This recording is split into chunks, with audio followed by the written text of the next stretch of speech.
The story of Yoshi's Island begins in the mid-1990s, during a transformative era for Nintendo and the gaming industry. After the massive success of Super Mario World on the Super Nintendo Entertainment System, Nintendo was faced with the challenge of creating a follow-up that could both innovate and preserve the company's reputation for excellence. Rather than continuing Mario's journey directly, legendary designer Shigeru Miyamoto and his team at Nintendo's Entertainment Analysis and Development Division decided to turn the spotlight on Mario's loyal companion, Yoshi, the friendly green dinosaur who had first appeared in Super Mario World in 1990. Yoshi had instantly captured players' hearts with his cheerful personality, unique abilities, and the way he expanded Mario's gameplay possibilities. Players loved riding him, using his tongue to grab enemies, and discovering hidden secrets. Miyamoto recognized Yoshi's potential to be more than just a sidekick. He could carry his own adventure, one that emphasized exploration, creativity, and nurturing rather than speed and danger. The result was Super Mario World 2: Yoshi's Island, released for the Super Nintendo in 1995. The development of Yoshi's Island was anything but ordinary. At the time, Nintendo faced competition from cutting-edge games like Donkey Kong Country, which impressed audiences with pre-rendered 3D graphics. However, Miyamoto rejected that approach. He believed technology should serve artistic vision, not replace it.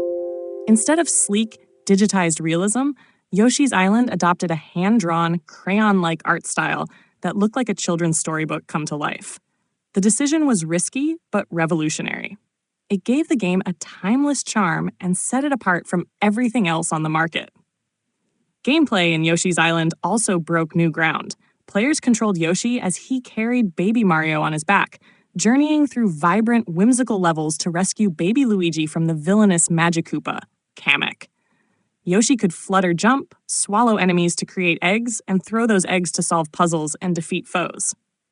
The introduction of the egg-throwing mechanic added a layer of strategy and precision that elevated it beyond a traditional platformer. At the same time, the focus on protecting Baby Mario, who cried loudly when separated from Yoshi, added emotional stakes to the adventure. It wasn't just about surviving, it was about caring. Yoshi's Island was also one of the first games to use the Super FX2 chip, a powerful enhancement that allowed for advanced visual effects on the Super Nintendo. This technology made it possible to create the game's dynamic scaling, rotation, and transformation effects, such as giant bosses and morphing environments, which felt magical at the time. Combined with the game's art direction and innovative level design, these features made Yoshi's Island a masterpiece of creativity and technical brilliance. Upon release, critics and players alike hailed it as one of the greatest games ever made. It won numerous awards for its art, music, and gameplay design, with its soundtrack, composed by Koji Kondo and Koji Kuramura, perfectly capturing the mix of innocence and adventure that defined Yoshi's world. Even decades later, the game remains a high point in Nintendo's history, often cited as a masterclass in how to blend art, mechanics, and emotion. The success of Yoshi's Island laid the foundation for a long-running franchise that would expand across multiple consoles. In 1998, Nintendo released Yoshi's Story for the Nintendo 64. Though stylistically simpler, it continued the series' emphasis on charm and accessibility, using a storybook motif where each level felt like a page from a living fairy tale. While it divided critics for being easier than its predecessor, Yoshi's Story introduced a more emotional focus, with the Yoshis expressing happiness, sadness, and determination through charming animations and music.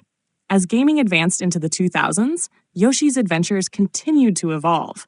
Yoshi's Island DS arrived in 2006, bringing the series' formula to a new generation. Developed by Artoon and published by Nintendo, it expanded the gameplay by adding multiple babies, including Baby Peach, Baby DK, and Baby Wario, each granting Yoshi special abilities. The sequel honored the original style while experimenting with new ideas, keeping the series fresh while staying true to its roots. Nintendo's handheld consoles also became home to Yoshi's continuing legacy. In 2014, Yoshi's New Island released on the Nintendo 3DS, serving as both a tribute and a soft reboot. It retained the hand-drawn look, but introduced new mechanics such as giant eggs that could destroy obstacles or reveal hidden areas. Though it didn't achieve the same level of acclaim as the original, it reaffirmed the series' reputation for gentle, joyful design and accessible fun. The franchise reached new artistic heights again with Yoshi's Woolly World in 2015 for the Wii U, developed by Goodfeel. This installment replaced crayon visuals with handcrafted aesthetics. Every character, platform, and enemy looked like it had been made from yarn, felt, and buttons. The tactile design, paired with cozy music and cooperative gameplay, made it one of the most beloved Yoshi titles since the original. A few years later, Yoshi's Crafted World on the Nintendo Switch continued this trend, turning cardboard, paper, and tape into the building blocks of a vibrant, imaginative world. The creativity of its visual style reinforced Nintendo's reputation for artistry and innovation. Throughout its evolution, the Yoshi's Island series has remained true to one core principle: joy. While other platformers often focus on difficulty or competition, Yoshi's games invite players to explore, experiment, and enjoy the beauty of play. Every installment feels like a love letter to imagination, a reminder that games can be both relaxing and deeply creative. Beyond its direct sequels, Yoshi himself has become one of Nintendo's most iconic characters, appearing in countless spin-offs and crossover titles, from Mario Kart to Super Smash Bros.